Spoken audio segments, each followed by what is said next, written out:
Good morning, everyone. Really glad you're here. Welcome to the Canterbury House. This seminar is born out of some conversations I've had with my friend Chad, and his thesis that the vast majority of ruins that we find in Europe are Christian in origin. And this was news to me because I had always thought of ruins as, a pagan invention. He said, no, I'm going to demonstrate the way in which this is actually a deeply Christian expression of aesthetic sensibility. He's going to give you all the functions of the ruins. And so that stirred something in me, and I just wanted to find out more. Also, it's just this region of study is something that is a deep passion of Chad's, and I think that's a deep passion that can turn into evangelism and an understanding of our neighbor. So I think we have a lot to learn today. He's going to actually teach us how to write our name in runes as well next week. Is that right? For next week? Excellent. So why don't I just open this up in a word of prayer? And grateful for your attendance. Lord, you have set all things under your feet, and in your scripture you say, I will draw all people to myself. And so I pray that Chad would enliven our imagination to the way in which you have spoken, the way in which, since the beginning of creation, your eternal power, divine nature being clearly seen, being understood through what has been made. So we were without excuse, and I pray that this would just serve to give us a higher and a vaster vision of your revelation to all people, made perfect through your Son, Jesus. In Christ's name, amen. Welcome, Chad. Thank you. I want to apologize. I'm not used to using a microphone, so I will move it to the wrong place frequently, and then my wife will indicate to me very subtly to mute it. Also, I have a tendency to talk much too quickly, and so my wife will occasionally try to subtly get me to slow down. Questions are, so we're going to have 10 minutes for questions at the end as a standard thing. I don't mind questions, but I'll have a tendency that if we have questions during it, then I'll talk faster to try to cover all of my slides, even though I know that if I don't get to everything this week, I have another week, but I'll try to do that. So feel free to do questions, or there will be time afterwards. I'm hoping you do have questions, that it's interesting enough for that. The other benefit, of course, is that if you ask me a question that I don't know the answer to, I have a whole week to come back with it, and so I will do that. This is how to ruin your good name, which we will do next week. Also, if you want to try to think about a bind rune that you would use to put as a symbol on things, I know we have a friend who's a potter who does that, marks his pottery rune. Also, it's because many people are first familiar with runes from There and Back Again, or The Hobbit. I had to do it as an or title. The other is harsh calligraphy. Calligraphy, of course, is beautiful writing. Beautiful writing is, since this is more an artistic discussion rather than a linguistic, historical, religious, well, it's particularly religious this time, but the topic of runes is an artistic sort of thing. But they're not beautiful necessarily in the Mediterranean concept, and so, but I think that people find them engaging particularly, and so we'll discuss them. This is my name in Roman or Latin letters.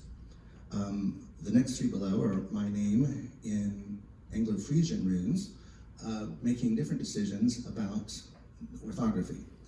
The two below are different ways to ruin my name in Scandinavian, younger Futhark runes, and the last one is in hieroglyphics, which are not runes, but I just get carried away sometimes. What's orthography? Oh, sorry. Yes, good. Orthography is the way that you use letters for a particular language. So we do not have a letter that makes the sh sound, as in should. So we use an S and an H to make that sound. I'll specifically discuss that the Anglo-Saxons used an S and a C to represent that sound. So those decisions are orthography. There is a rune that represents an E sound, there's a rune that represents an A sound, and there's a rune that represents the diphthong of EA. So if you decide to use those things, making decisions about which kind of things you'll do is orthography. It means how you write. And so the teacher, sorry, she told me not to say a variety of things, and she didn't mention that I shouldn't have said orthography, but yes, ways of deciding to use the letters to write. Thank you. So, my qualifications, or the qualifications, the study of runes benefits from an understanding of archaeology, history, ancient literature, linguistics, religion, and art. It helps to be Scandinavian, as most of the literature on runes is written in Scandinavian languages, or German. I'm not credentialed in archaeology, history, ancient literature, religion, linguistics, or art. I'm not Scandinavian, and my German isn't good enough to read scholarly papers. So what you have here is information gathered from many years of reading books and papers in English, a variety of YouTube videos, which are amazingly useful nowadays, and discussing the topic with people online, very seldom in person. So the outline of what we're going to talk about is, what are runes? Where did they come from? And what have they been used for in the past? Then next week, we'll talk about what are they being used for now in our current culture? And they're all over the place. And then how could we use them? If you find them intriguing and are trying to think of ways to use them for many of the purposes that they were used in the past, ways to do that. So as a practical matter, we'll look at transcribing your own name into runes, unbind runes, and ways to try to learn runes if you wish to learn them more. And the best way to learn about runes is to look at them. So these are runes. This here was, at the time I started this presentation, this was the oldest datable runic inscription. As of last month, it isn't anymore, which shows you the dynamic nature of the study of runes, but this was, and it's datable, it's from an island in Denmark. It's datable because it's made out of wood, and so they could check it with both they could check it multiple ways. And the runes, so because it's very old, this is written in an early Germanic language, before any of them were German or Norse or anything. It was a Northwest Germanic language of some sort. So we don't know for sure, but using linguistic analysis, this probably means comb, that someone wrote comb on their comb. And you'll find that this is quite commonly what the evidence that we have from these things is that people use runes to label things with what they were, or other labels that are useful. For example, in the middle, that is the knuckle bone of a roe deer, which is a little kind of a deer, and it was used probably as a die, for dice, either for gaming or perhaps for fortune telling. All very speculative, but the rune on it says roe deer, so that tells you what animal it came from. The cross on the right was found by a metal detectorist in 2020. It is the most recently discovered rune in the British Isles. It is somewhat noteworthy in that the Anglo-Saxon personal name on it was not otherwise attested. It looks like an Anglo-Saxon name, so it's not overly surprising, although it appears to be a diminutive form that we had not previously thought about in that language, but makes sense. You know, it's probably some lady's name, her nickname, carved on this very small little gold rune. The object actually has more artistic implications that go a different direction. Sorry, never mind. On the bottom, this large stone here is more the kind of thing that we tend to think about runic inscriptions. This is one of the yelling stones. That begins with a J, if you've got to look it up. And there'll be a handout for references next week also. And on this stone, it says, King Harold ordered these stones made in memory of Gorm, his father, and in memory of Thyre, his mother, that Harold who won for himself all of Denmark and Norway and made the Danes Christian, which is, you know, quite the brag. It actually, some of them had been Christian for some time, particularly the slaves that had been brought from Christian areas, but Christianity did stick with the Danes from that time on, unlike some of the earlier Christian kings in farther north. Yes? Chad, what date are we at? Where are we? For the Yellowstone, 965. It's one of the ones that, because it's political and so on, it's actually one of the few stones you gotta, it's within 1 or 2 years of that time period. And of comb, how old is that? The comb is from around 200 AD. And so then the one that we run into, I'll discuss later, the most recent discovery is, although a metal object was amongst remains, burnt remains, that indicated it's from 150. This is actually a good point to bring up. What we know about runes, of course, is based on a fairly random set of data. Things from 200 AD that we have are things that got left around someplace we could find them. So we have them as evidence, but the famous thing is absence of evidence is not evidence of absence. It would be astounding if the very first rune that was ever written was on this little object, this comb, if this comb had been the very first one. So I'm going to mostly spend time on the timeline of runes today, but we project runes probably were created about 100 years or maybe 200 years before whatever the oldest preserved bit of inscription that we have. So that would be about during Christ's life? Yes, yeah, from say potentially as early as 100 BC, potentially as late as, I mean, it could be that these objects, the comb, there was about 5 items around it, and then this more recent discovery, which is actually on the very same island in Denmark, which might actually be the epicenter of where runes were created, could be, it could be, within a decade of the first time a guy thought, hey, let's do this thing.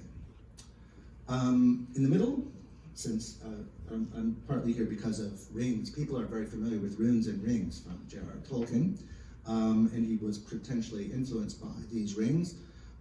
These were found in Britain. They're in Anglo-Saxon runes, but they are not in Anglo-Saxon.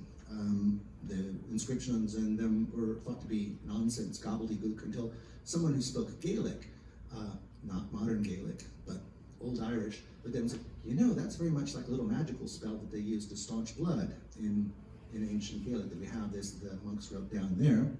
But of course, that's just a speculation, but a ring that keeps you from bleeding might be useful.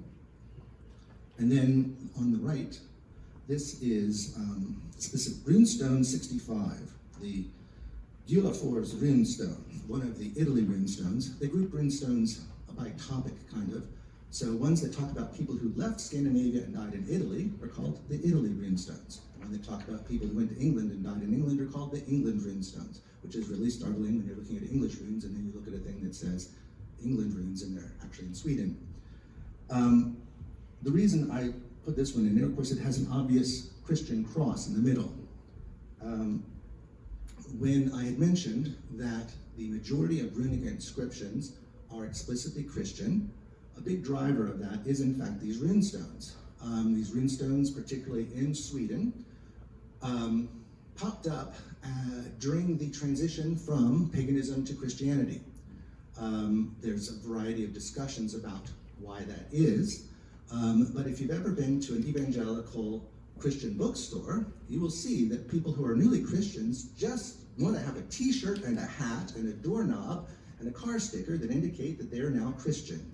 And it appears that that got to be the fashionable thing. There may be some other issues with that. Christianity was a high status religion. As it became successful in Scandinavia, in large cases it was because it had literate people who talked to the whole world. This was very impressive, and so if you're trying to participate in that, showing your own literary literate traditions may be a useful thing.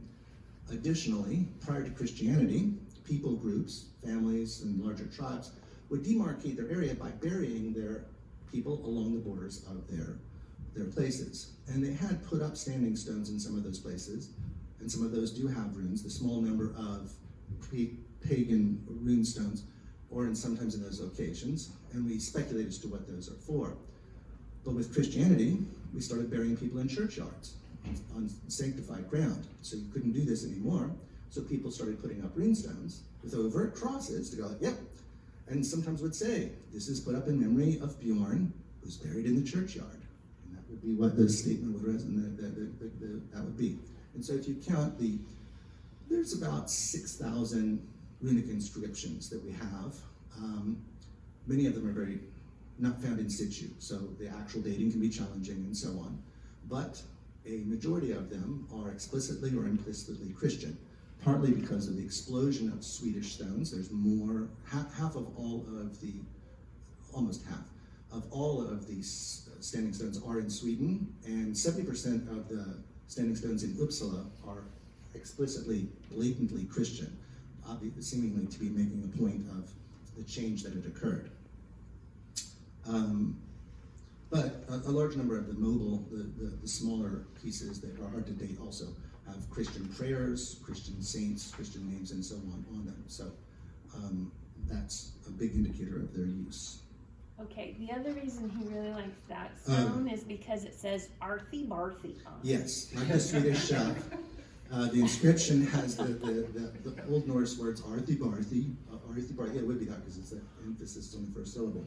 And I thought Arthi Barthi. It actually means he plowed his stern to the east and met his end in the land of the Lombards. And plowing his stern to the east also has a kind of a interesting, they were big on ships, but of course to go to Lombardy, you would not go in a ship, but they used this figurative language for that. But the Swedish chef was my first exposure to Swedish So he culture. walked around the house going, Arthi Barthi. Yes, had to be included. For a large part of the modern era, the evidence that we had of runic inscriptions were on small movable items. They tended to have very simple little 1, 2, 3 word inscriptions. And then these rune stones, which sometimes had hundreds of letters on them. However, given the shape of the runes, there was always a belief that they had been developed to write on wood, to be scratched on wood. Vellum and parchment, extremely difficult to come by. There had been no written tradition of writing with ink or anything amongst the Northern European people.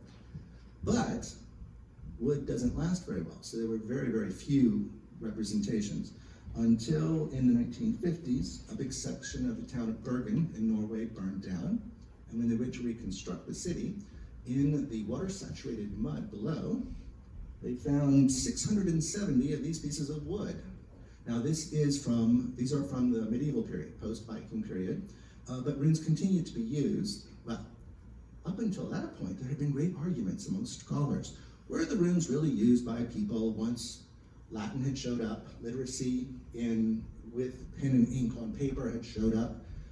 Did people continue to scratch these runes? Well, yes, they did. We know they did. We have hundreds of examples, but we didn't until the 1950s. So again, there's this issue of absence of evidence is not evidence of absence, but no such repository of British runes has ever been discovered, which doesn't mean much about whether they were doing the same thing. But most of these were on pine pieces of wood, lots of nice soft wood. You take your knife, everyone carried a knife, flatten one side, scratch your name on it, stick it in your bale of sealskins, so you know, those are my sealskins.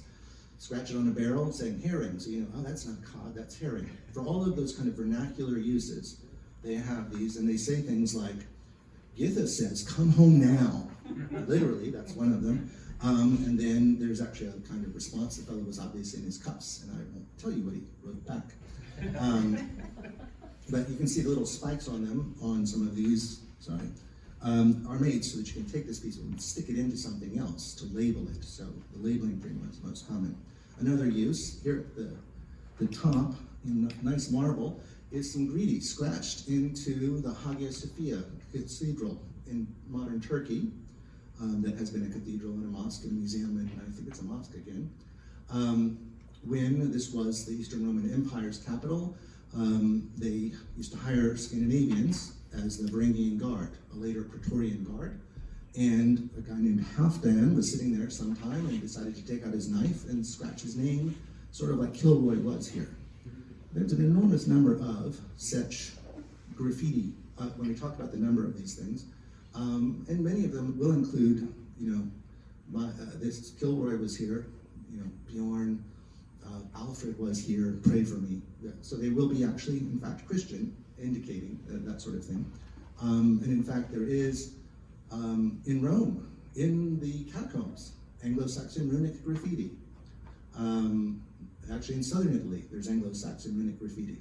One of the issues may have been, after the Battle of Hastings, a lot of Anglo-Saxon people left, and a bunch of them ended up being mercenaries in other parts of the world, including in Constantinople, and so scratch the things there.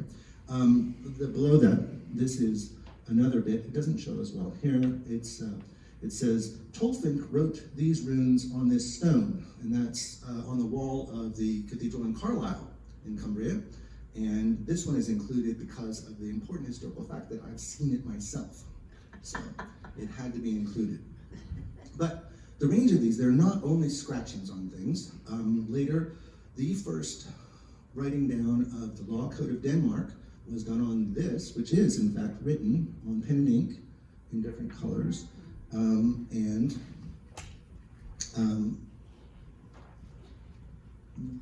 There was a transition of these things.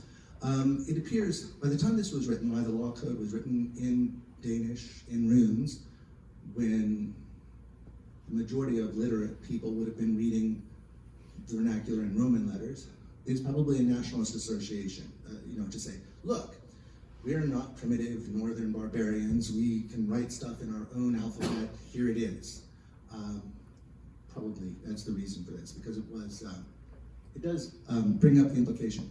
How literate were people in runes during 2,000 years? Nobody knows.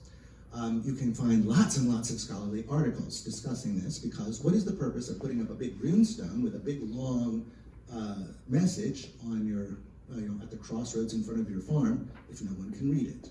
It would seem unimpressive. On the other hand, how often do you see people with a little universities with a Latin motto that nobody understands? But by golly, that looks high status, I might get one myself to put on my house, just Semper Ubi Sub Ubi or something like that, which is a prep school joke. So,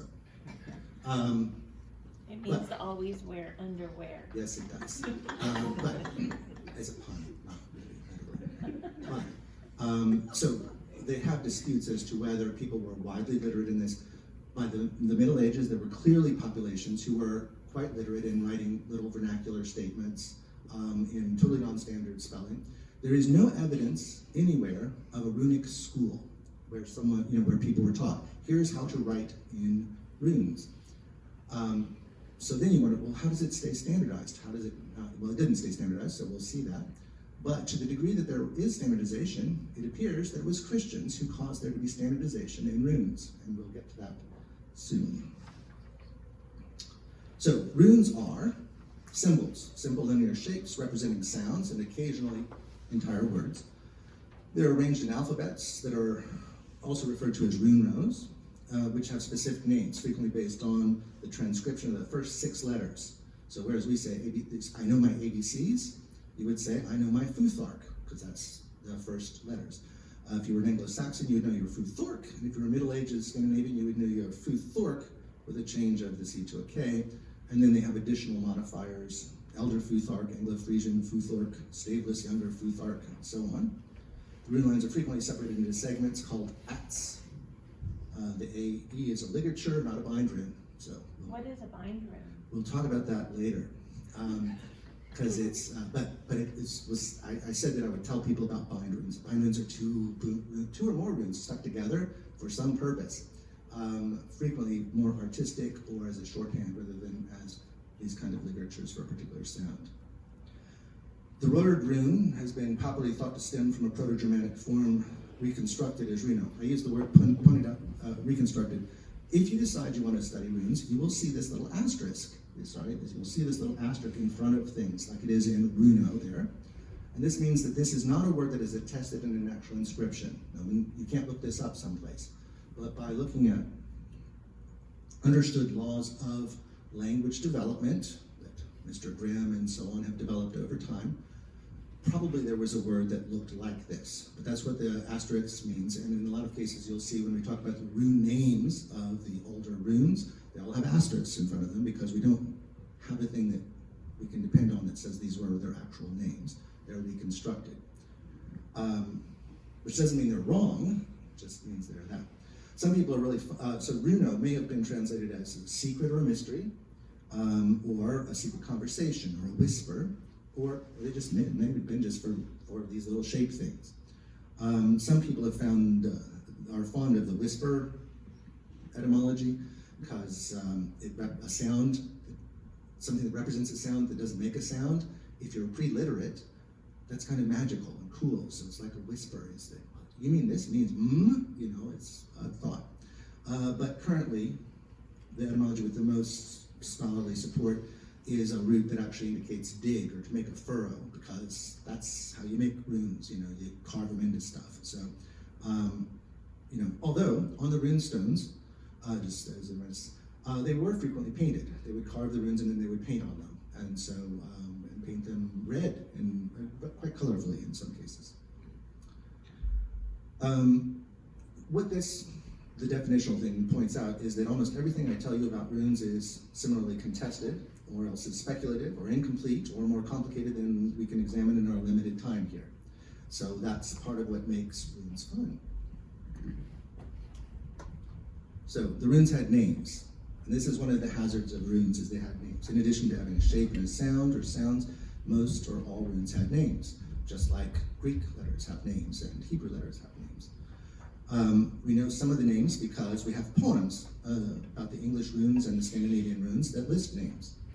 We also have a list of letter names for Gothic, which may be related to the Elder Futhark names, so there are reconstructed names for them based on that speculation. And all of that information that we have is provided by Christian clergy who have written this down over time. There's no folk tradition of them. Usually the name started with one of the sounds the rune was associated with. The word for that is acrophony. So you know, A is for apple, so if you called it apple. Otherwise, it might end with that sound. The name might end with that sound. One of the oldest runes is one that makes for the ing sound, as like in ring. There are no Scandinavian words that begin with that sound. There are lots of them that have it in them or ended, and so they used a name that ends in that sound. So one of the challenges they have with this acrophony rule, though, is sounds change in language. You know this if you've read Shakespeare, if you've talked to anybody from the South, that sounds change, and so if you have the vowel sounds changes that you use for head, that's like, this is my head, well, then a rune that used to start with head, the S sound doesn't work anymore, so you need a new rune name, and so you change the name, or you move the letter to a different place, or you do a variety of things which cause it to be difficult to track these. Occasionally, a rune such as the rune transcribed as im, which has got two different shapes, actually it's got several shapes, but makes the sound of M as in man. It used a symbol that looks kind of like an M, with a little X at the top in Old English, and has, I think, a symbol like a pitchfork in Old Norse, but has the name Mon in Old English and Mathar in Old Norse, which means man. That could be used just in its own for the word man in a manuscript. But whereas there are languages like Chinese, where there's a symbol that is an ideogram, it means man all the time, it is unlikely that, in fact, the letters actually meant man, that was their meaning. That's just a way to call them, but some dispute of that arises. But generally, it speaks, they're not ideograms, even if they're used as shorthand things. Sometimes we know what the names were. Sometimes we know a name, but not what it meant, like Puerth. Sorry, we just don't know what that one means. And people like to guess, and that's another part of the fun of runes, is people like to speculate and say, well, I think this is what this means. The rune poems, just to cover this, the English rune poem looks like this item here on the right, and it's actually a set of riddles, the answers of which would be the names of the runes. There's a comparison here, it's much too small for you to see, but the only reason I put it is that there's Old English, Norwegian, and Icelandic rune poems. There was also a Swedish rune poem, but it's way, way late, and so probably just made up by somebody like me. So we don't give that a whole lot of, but you'll see that there's a divergence in the names, even between Norwegian and Icelandic, of what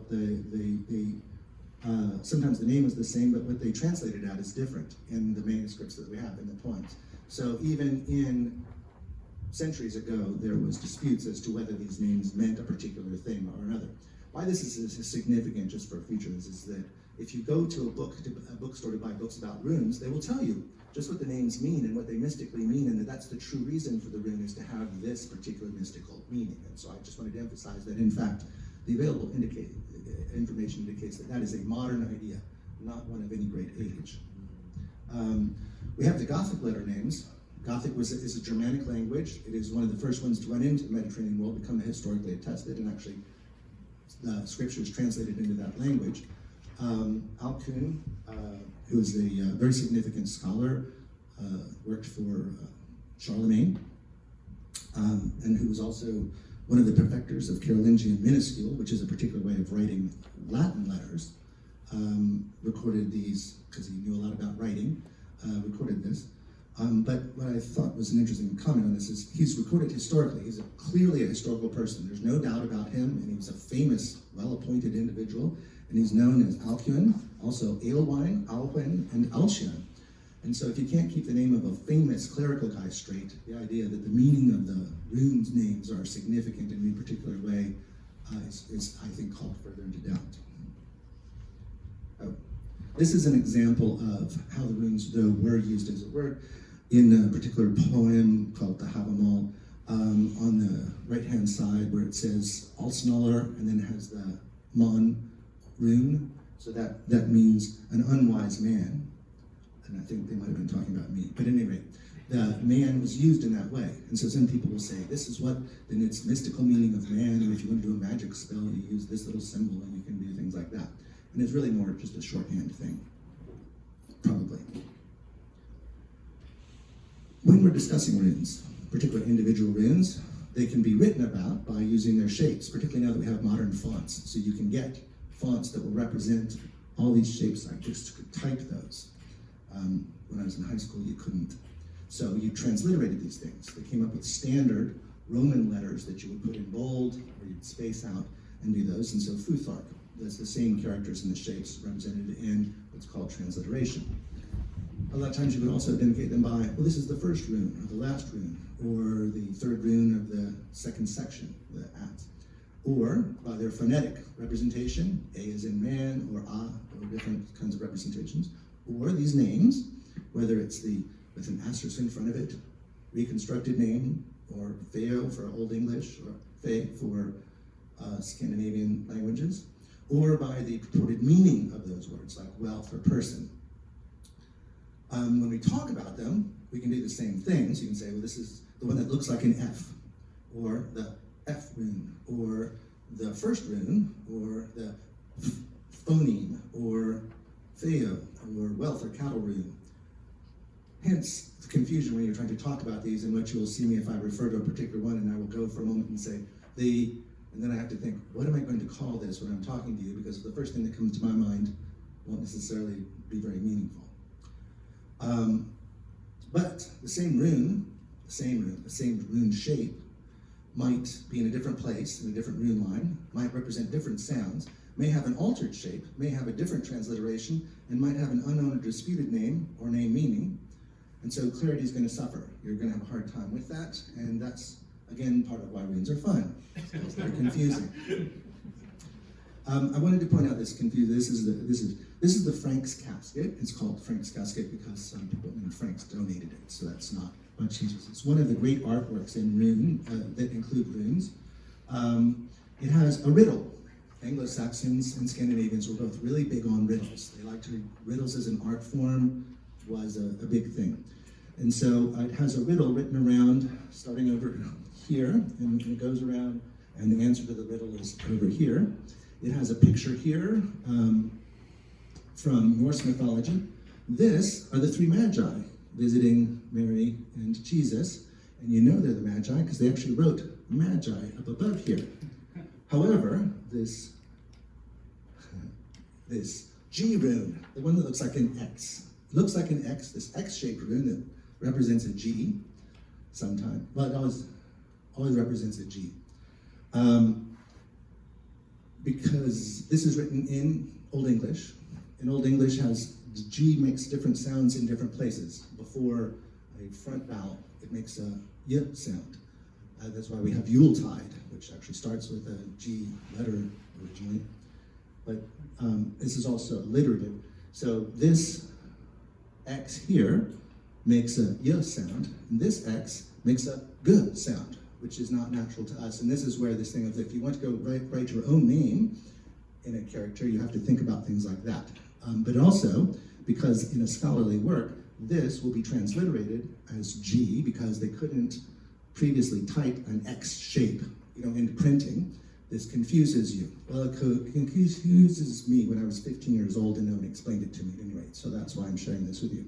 Additionally, as I mentioned, the SH sound, there's no rune or letter for sh that we use. There are in the world, but we don't. They used this, the S rune, and then the K rune, that was a C for Anglo-Saxon, sorry. That makes the sh sound. Now, how many of you think you know any Anglo-Saxon, Old English? Well, this is the F sounding rune, the I sounding rune, and then this thing that makes the sh sound. What? Someone said it? What was it? I said fish. Fish. And that is fish. And when you translate it, it says fish. That's fish. So you all speak at least a little Old English. You speak fish. You can say fish. And this little poem, it says, the fish beat up the seas onto the mountain cliff. The king of terror became sad when he swam onto the grit. So this is a whale beached himself. And the answer is, this box is made of whalebone. And it says whalebone over here on the side. Cronus bon. And bon's almost bone, so you almost speak Anglo-Saxon for bon. That's sideways there, sorry. We could do a whole thing. Every side of this box is fascinating. It has encrypted runes, it has riddles, it has historical images, it has the biblical ones, it has images we don't know about, it has other riddles. So it's worth looking at runes. That's part of the fun of runes as well. But I just wanted, people will get confused about the fact of transliteration, and so I just clarified that really well. Due to the different types of rune shapes, rune names, how do you pronounce these names? Because they're in different languages. How do you write them in different ways of representing them, and so on? One might attempt to create a spreadsheet that had all these things, and one will fail. So I don't recommend this approach, but I did want to indicate the diversity of runes. When you say runes, this rune means this or that, or it has this name. It's always quite complicated, and so He spent weeks on that. I did. I thought I will be able to come up with things so I can always look it up and go, okay, this is what this is. It actually goes on much, much further because of all the exceptions that I couldn't capture in this, so it's not a thing. So, that's what runes are. They're confusing but fun. Where did they come from? Well, prior to the 1st century AD, a variety of Celtic people were using alphabets derived from Greek and Etruscan alphabets, and they looked like runes. At the same time, there were northern people, barbarians, who would either as merchants come south or as mercenaries come south to fight. That was a useful thing. Some of them, or even perhaps one of them, went back home and said, guys, they got this cool thing. They scratch on stuff and you can say it. And so he created one. And it has a variety of odd characteristics that you get into the end of linguistics. One of the things is it starts with an F sound. The other alphabet, A, B, we start with A and B. This starts with F, an F sound, which is actually a sound that's not always in alphabets, and so is a funny thing. And it continues to be that all of the rune lines begin with this F sound, and they have some other characteristics that make them intriguing, and there's huge amounts of speculation of just which of these Celtic alphabets was in fact the precursor of the runes, but it clearly was. These weren't separately invented. Some of them are obviously coming directly from the southern alphabets, others not as much. In many cases, the differences can be explained by the fact that you were trying to scratch them in things. I have been going too slow. Okay, so timeline of these. From the beginning, the Elder Futhark starts, this is what the oldest things are. The rune that I have down here, this is this little knife. that was found just a few miles from the comb. It's a totally different in situ thing. They weren't related, but they're from, this one is written sometime between 50 AD and 150 AD, based on carbon dating out of the remains that it was with. And it means little swordling kind of thing. The one here is the oldest rune stone that in Elder Futhark has the entire Futhark. A huge number of the inscriptions are just the alphabet written down. That was a common thing, is people just wrote it on things. You find these all over the place. They have this. This is the oldest one that has it. And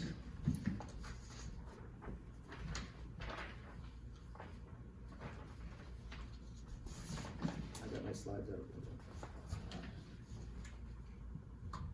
Where was it found? It was found in Norway, and it was found 2 years ago. It was found 2 years ago. Oh, sorry, no, this one is not the oldest. This is the new oldest one that was found 2 years ago, has a woman's name on it. And it was just found, yes, 2 years ago, the oldest standing stone that has a datable ability that they could date because of materials around the base of the, it was found in the place that was originally done.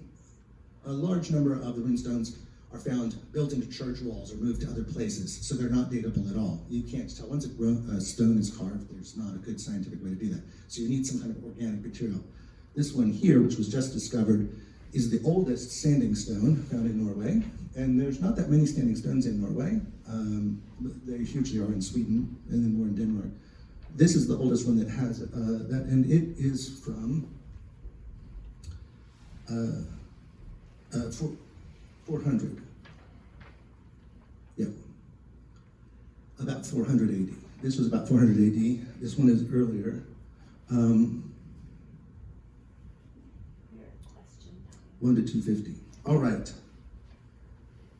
We will cover more history of runes next week, and we'll do it faster. Here I was afraid of talking too fast. So we're at question time.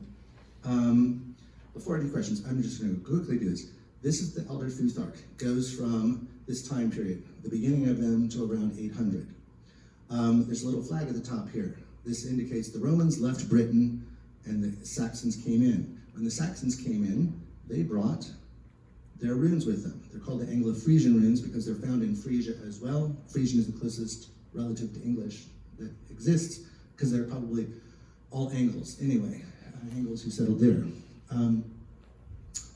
The Anglo-Frisian one was, like the Elder Futhark to a large extent, had a couple of extra runes for some vowel shifts that had occurred.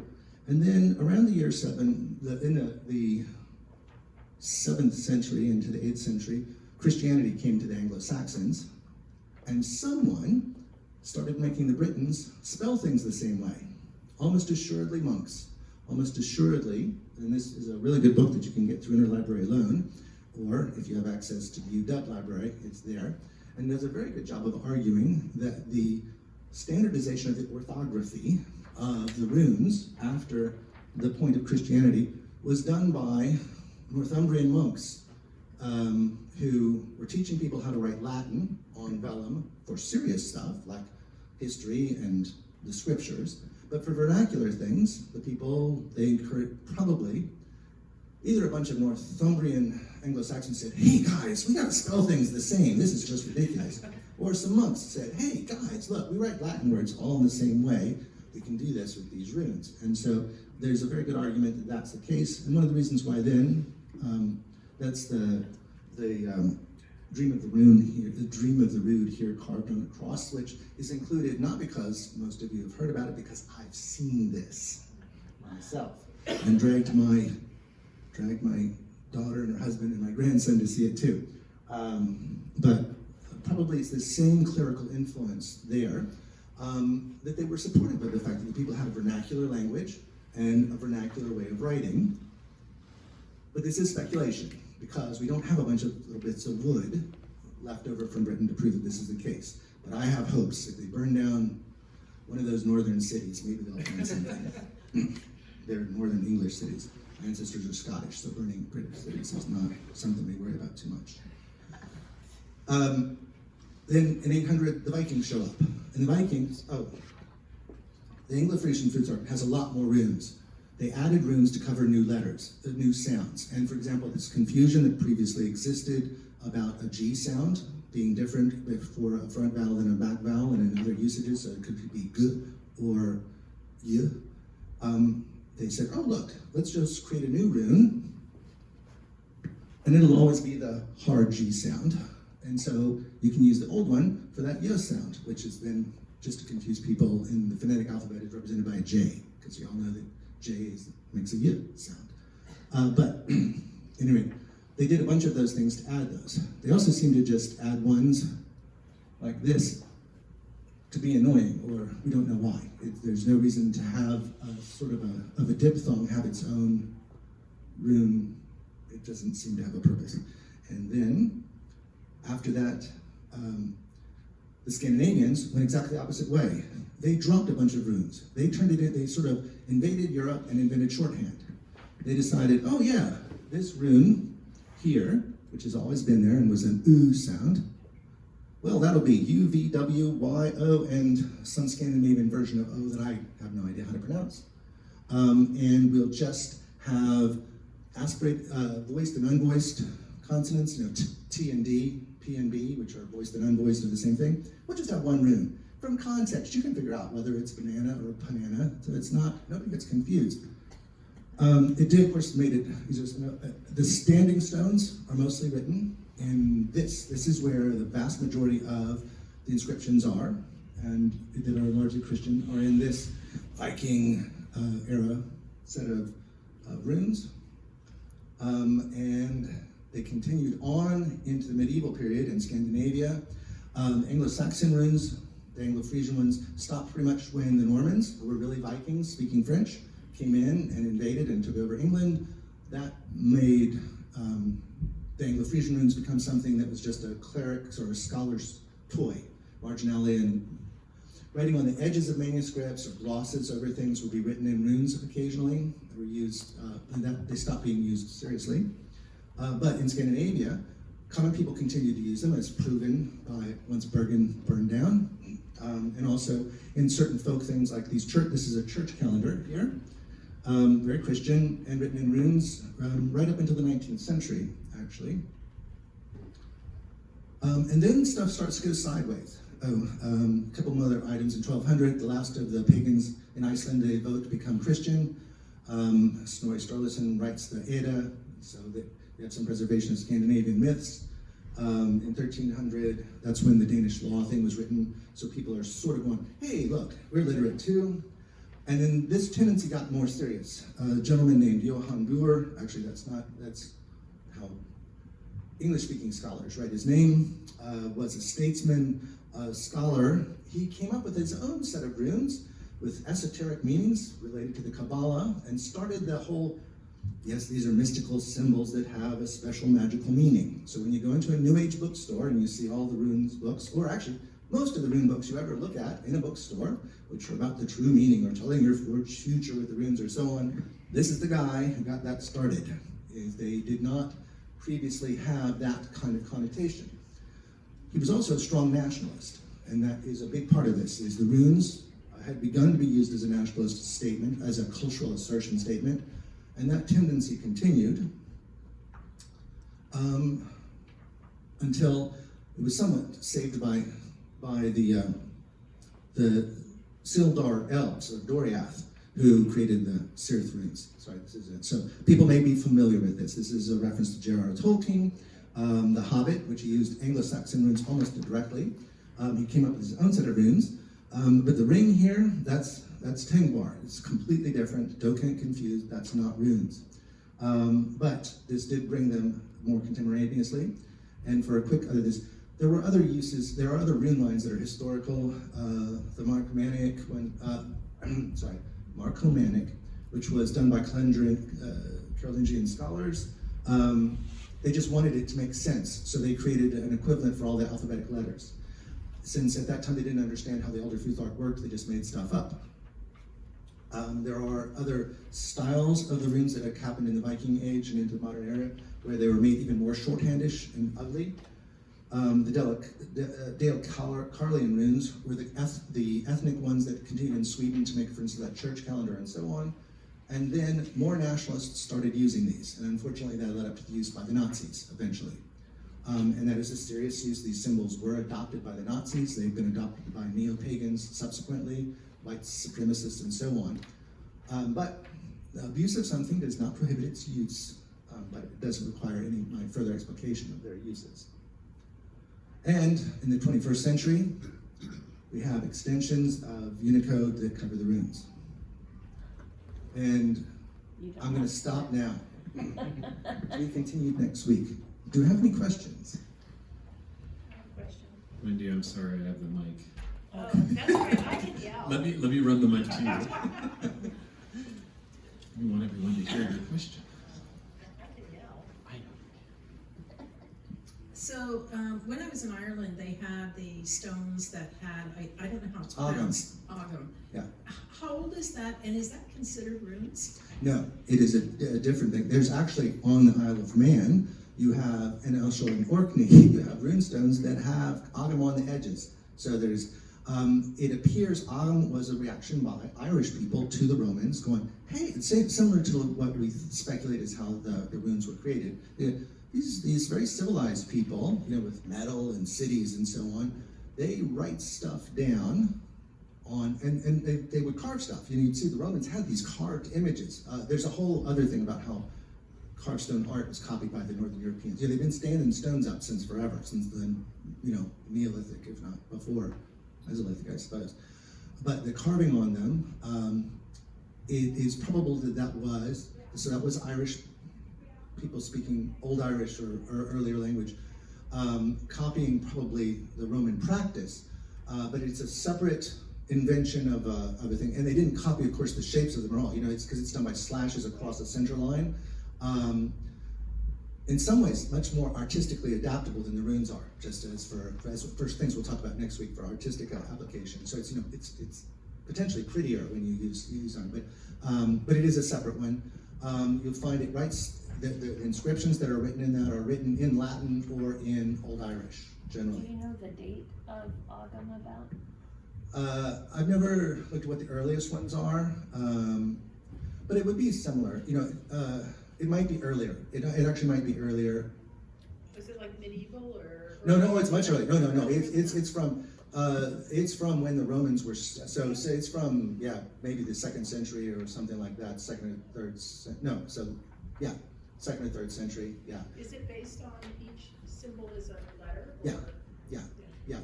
Yeah, and the vowels and the consonants have I don't remember completely. One of them, you go on both sides of the line for consonants, and then only one side for vowels, or the reverse. I can't remember which way, so you can easily distinguish them. And then they have names, and then people have come up with mystical things for them, but I haven't studied that enough to know exactly. They might have been that there was some older association like that. Father Bruce. Chad would help me if you would define Yes. what you mean by rune and explain the definition. Okay. So, a rune is itself just a letter in an alphabet that represents a sound or sounds. And it is one of a Germanic tradition. So it's a set of alphabets that are a branch of North and Northwest European writing. That's what runes are. Yes. Why did they find it necessary to have a new alphabet? So there's a lot of speculation on this, but one of the issues is that the first people to go back, so they may have the one that they borrowed from, whether it was Etruscan-based or Greek-based, may not have at that point had sounds that they needed. So the fact that it starts with an F seems to indicate that the one that they adapted didn't have the F sound, and so they created that F rune themselves, or they borrowed it from a couple of different ones to assemble it to write the things that were in their vernacular language. That's the most commonly accepted one. One scholar I follow said when he was a kid, a poor kid, everyone at school was playing Magic the Gathering, and he couldn't afford to have Magic the Gathering cards. But he thought, well, this is cool, so I'll make my own. So he created his own Magic the Gathering deck of cards. Now, it did not represent the same game that everyone else was playing, but it represented sort of what he heard them saying. And his theory is that's sort of how the runes were done. It was by people who didn't really understand, how are they doing this alphabet thing? But I understand enough. I got some copies. The first runic inscriptions are most commonly marked on weapons. They're a word scribbled on a spearhead or on a knife or something like that, which is why probably they were invented by mercenaries. People who'd gone south, whether as guards or for traders or for people who'd actually gone down to work for the Romans and then come back with something. But that's all speculative. Yeah, it said also that you came from Germanic, but at the same time, you were talking about the acrophonic principle. Yes. Or I don't know a word when you use an end of a word. Right, I and don't use either. that as a phonetic symbol. Right. But the whole idea of an phonetic symbol, Yeah. that actually, in my field, that is how our alphabet originated, Yeah. I guess you know, and the same idea, like our word for water in Hebrew is main. And so you would draw waves. Yeah. And that's why our M, it has evolved that way. Yeah. Or if you take like the letter, this is the same thing, like iron is shaped originally like an I, and that becomes our letter O. So but this started, I'm a little trying to get together my mind, the connection between, and somebody coming up with some totally new rune. Yeah. That's what confused me a bit. What makes a rune? And So the newer ones, usually, as they developed on these, you can see, oh, they were doing this, and they decided to just make this change to go from, so the vowel sound in the Futhark, that second vowel, not the U, but the O, first in Anglo-Saxon, and then a couple centuries later in the Scandinavian language, shifted from being an ah sound to being an u sound. And so you had this letter that you'd been using and writing things didn't match, the name of it didn't match. So they all changed the names and decided, oh, the name of this rune, although the Anglo-Saxons also then moved it to a different part and moved an O rune in place. But the O rune was just a slight modification of the Ash A rune before. So it really is like, they, without understanding how the original alphabet had developed, they were copying some guy, and it really does, it's uniform enough that it really looks like it had one point of creation and then was copied. And so it was like Steve Jobs or some guy, you know, who has a big, one guy who does a big impact created this probably, and we don't know because they weren't really literate. So there's nobody, and they were really beyond the edge of direct Roman influence as this was originally happening. So people like to speculate endlessly on this, but they may have also got the idea. Oh yeah, they all have names. Because most of them don't. And if it did come from one of the Greek ones, of course, they did have names. But those names also had sounds that they didn't have in Scandinavian. So they didn't want to use those names, and they didn't mean anything. Alpha didn't mean anything to them. And, you know, so it's probably like that. But this is just speculation. We don't know. But it is a cultural thing. It's these folks.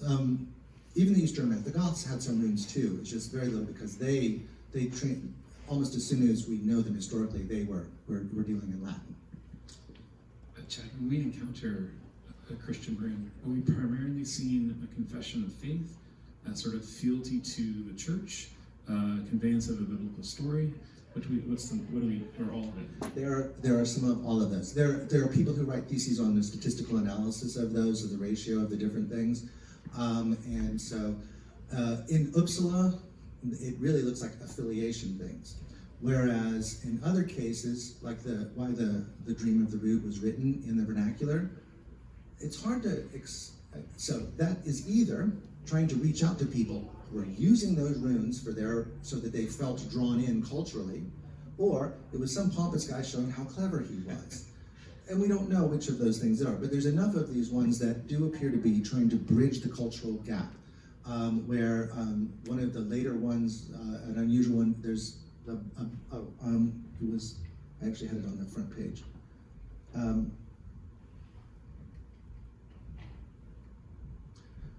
This is a baptismal font. in Cumbria, and these runes are an appropriate English scripture, and I don't remember offhand, and I don't think I have it written here, but oddly, this is written in Middle English, not Old English. This is Middle English. This is after the Normans have come in, conquered the country, suppressed Anglo-Saxon as a literary language entirely. Then it pops back up again with French spelling as Middle English. But the runes that this are written in is a combination of Scandinavian runes and Anglo-Saxon runes. And that seems kind of whimsical and arbitrary, until you realize that historically, this area had been settled by the Anglo-Saxons. When the Normans came in, this area was not covered by the Domesday Book because it was too poor and unimportant. But before that, when the Vikings had come down and established Dublin, if you know that, they established Dublin and they conquered York and they did a bunch of things. When they were driven out of those places, a bunch of them settled in Cumbria.